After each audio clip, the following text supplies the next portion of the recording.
while my other hand landed reassuringly on Ryder's leg, absent-mindedly running my fingertips an inch up and then back down his thigh.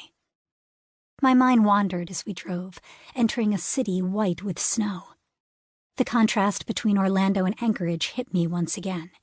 It was still strange sometimes to remember how far I'd come, not just in distance, but also in the relationships I now had in my life.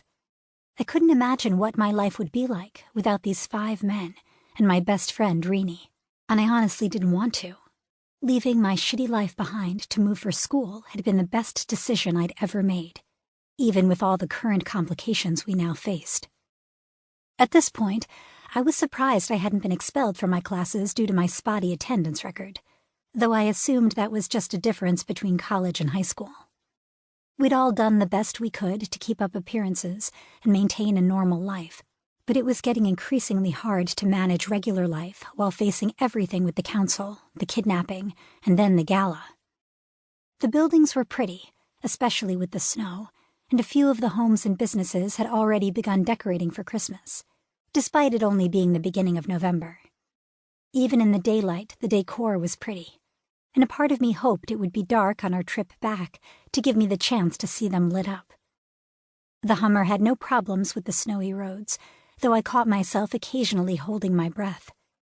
I wanted to learn to drive, but I really didn't want to do it in the snow.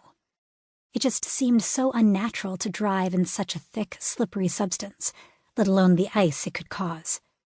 Killian drove with precision, unbothered by the impaired vision and slick streets. He appeared indifferent to the decorations that were up and the beauty of the snow. But to be fair, all of them seemed oblivious to the beautiful surroundings. I wondered if I would end up growing just as used to the scenery if I continued to live in Alaska. But a part of me didn't think I'd ever take the beauty for granted. The white-capped mountains in the distance just added to my wonder. I smiled as I remembered my first reaction to snow. The guys had looked on in pure amusement when I had raced out the back door, not even bothering to bring my coat, and twirled like a child under the falling flakes. After spending all my formative years in Florida, I couldn't help my enthusiasm. While the cold still took some adjusting to, I was in love with snow.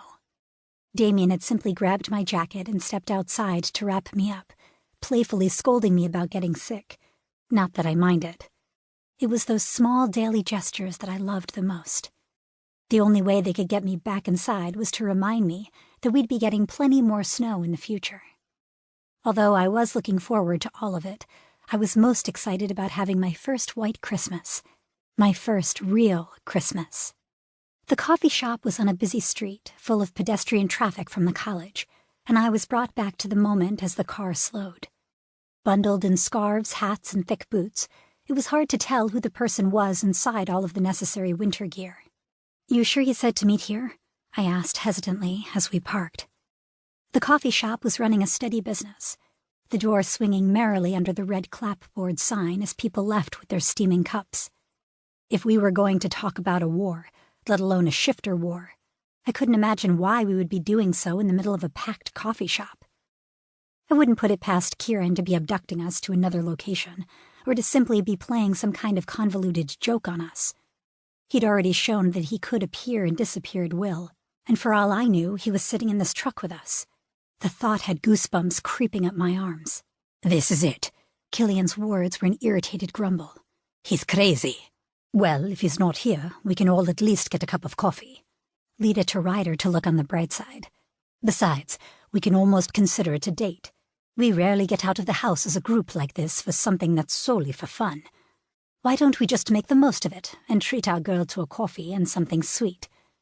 As if she's not sweet enough. Ryder's flirting had a relieved smile curling my lips. These past few days he'd been quieter than normal, more pensive. I knew he was stressed about the island, the kids, and the song. We all were, but it was more personal for him. I just wished he'd let me in and talk about what he was going through. Instead, he'd pulled into himself while we waited for this meeting. He sent me a wink, and while it didn't have that same spark behind it, I appreciated the attempt to break the building tension. "It's a good idea," Hiro commented from his perch on the back seat. Of course, he had been the one sweet enough to take the lone seat in the back. We filed from the car.